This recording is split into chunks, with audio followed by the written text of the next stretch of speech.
Hi, I'm Theodore Willis, here with Channel 7 News. Today, we have the inside scoop on China's most famous explorer, Zheng He. Zheng He has been through numerous trials throughout his life. As a boy, the Ming army invaded his village in the Yunnan province. They even killed his father and castrated young Zheng. Despite these setbacks, Zheng He rose out of the rural lifestyle and became the most influential explorer China has ever seen. He made the maiden voyage from China all the way to ports in the Indian Ocean. We have our top reporter Frank Fuchsia interviewing today in front of one of his massive junks. And now I'm getting word that Frank is there live with him. Frank, you there? Thanks, Theodore. I'm here with Zheng He in the year 1400 outside one of his massive junks. So, Zheng, tell us about your rise from a castrated peasant to becoming an admiral in the Chinese military. Well, Frank, I wasn't actually born with the name Zheng He. My original name was Ma He, which was later changed by Emperor Yongle. But it all started when a Ming army raided my village as a boy. They killed my father and made me a eunuch, which is why I have this high voice. They sent me to the imperial court, and I eventually became one of the emperor's most trusted advisors and the admiral of the treasure fleet. So, which location of your voyage was most important to your and Chinese interests?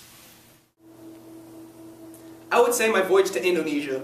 Indonesia was a land of violence and turmoil, but when I landed there, the locals tended to be violent and would even stab each other over small disputes. I ended up establishing peace temporarily in the region. However, as soon as I left, the ethnic civil war raged on. As we left Indonesia, we traveled through the Malacca Strait and were attacked by ferocious underwater dragons. They were really big. They implemented fear among the naval fleet, and as we were in our moment of peril, Adam's peak shone through the midst and gave my whole crew a sense of pride and divine protection from above. So, Zheng, what were your ships like? Well, we had 327 ships and took about 30,000 men with us, so it was a pretty big expedition. The biggest ship, the treasure ships, these were about 416 feet long and 170 feet wide. These ships had 9 masts. They were that big. There's floating fortresses. Then there were the equine ships that carried horses as well as tribute goods. There were also supply ships, troop transports, warships to protect us from pirates, patrol boats, and even ships just to carry water for the maiden voyage. On these ships were thousands of navigators, explorers, doctors, laborers, and warriors. Okay. So, what exactly happened when you returned from your voyages? Were you honored or disregarded? When I got back, I was not honored at all. The imperialists disregarded my entire mission to do their new Haji Jin edict. They left the giraffe in Somalia though, but they thought it was a unicorn for some reason. They put it in the zoo. My stories lived on in the imaginations of young writers and poets, and many tall tales came to be, all because of my expeditions throughout the Indian Ocean. Sadly, after I returned from my voyages, China turned away from the seas, because of their stupid new edict. In turn, China isolated themselves from the entire world, and any type of expedition was rare because the rate of piracy was increased, so it wasn't very wise to travel over the seas. Then, any effort focused on expeditions was redirected toward the wall. Now back to you, Theodore, at the studio. Thanks, Frank. That was Zheng He from China's Ghost Fleet. And now I'm getting breaking news that our senior reporter, Tony Turquoise, is on the Swahili coast with the local to inquire about his view of the Ghost Fleet Admiral. Tony, you there? You gotta say. Thanks, Theodore. I'm Tony Turquoise here on the Swahili coast. I'm here interviewing a native. So what's your name? Abasi. And Abasi, how do you feel about Zheng He and his voyage to your country? Well, I've never met him, but he doesn't seem like a very nice man. The only reason I've heard of him is that one of his ships crashed off the rocks of Pate, an island very close to here.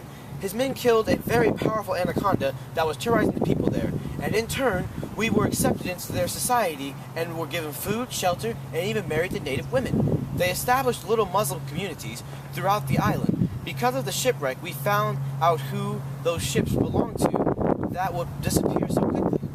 And how did the shipmates of Zheng He describe him?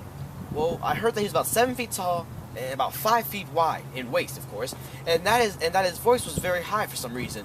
But they also said he walked like a tiger and was prone to violence. Because of that, you wouldn't think that he was a very religious man, but he had been a devout Muslim since he was a boy. And were you frightened by his arrival? I was moderately afraid because of the vast majority of his ships, as well as the size. I mean, there were at least 300 ships in the entourage. The strange thing about the ships was how rapidly they would disappear. They would be there one day, but not for the next. Wow. And what did Zheng He take from Africa? Well, he took some of our native animals, including a giraffe. He was also interested in the stories of gold of gold, my people told him. He gave us some spices and Chinese goods we had never seen before in exchange. Well, thank you very much for your time, Abbasi. Thank you. I'm Tony Turquoise. Back to you in the studio.